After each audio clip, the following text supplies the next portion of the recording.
First, Vanity Fair decided to put up a giant article detailing in a very step-by-step nature everything that related to Ezra Miller and the whole situation. Now Rolling Stones follows up with another article, and others are also talking about the same thing. How Ezra Miller presented themselves as a messiah and positioned the coming of the Flash film as the return of Jesus through the real multiverse. No, I'm not making this up. So again, this is going off of the Vanity Fair article, but Variety, Deadline, everybody's covered it. Rolling Stone has jumped in on it.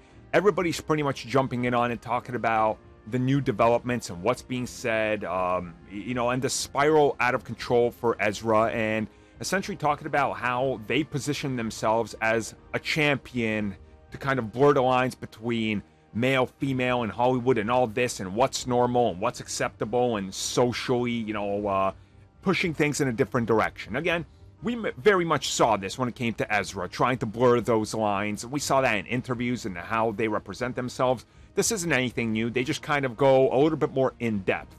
Essentially, the latest update is a rather concerning one, where they talk about the fact that Ezra approached the whole thing in terms of manipulation, getting people to do what they want, and essentially having free reign over everybody, including mother with children and everything, by presenting themselves as an actual messiah and a disciple of somebody that should be worshipped. Where things get out of hand is once the announcement was made that the Flash was going multiverse, well, Ezra Miller took this a step further, convincing his followers and fans, and those that got close to them, that they were, in fact, the Messiah and the harbinger of bringing together the real multiverse, just like Jesus.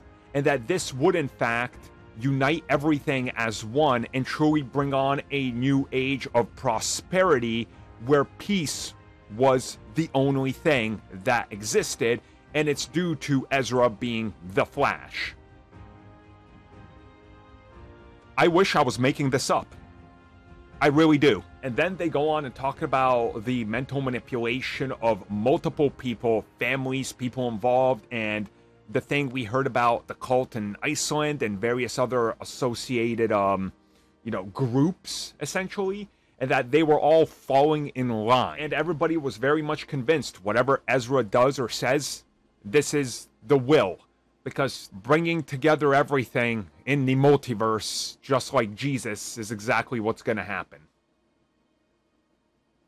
Now, we've all seen some of those documentaries and heard some of those stories about, like, cult-like behavior from the past, right? Like, the last 100 years in real life and how things escalate and then quickly ends up in a giant disaster.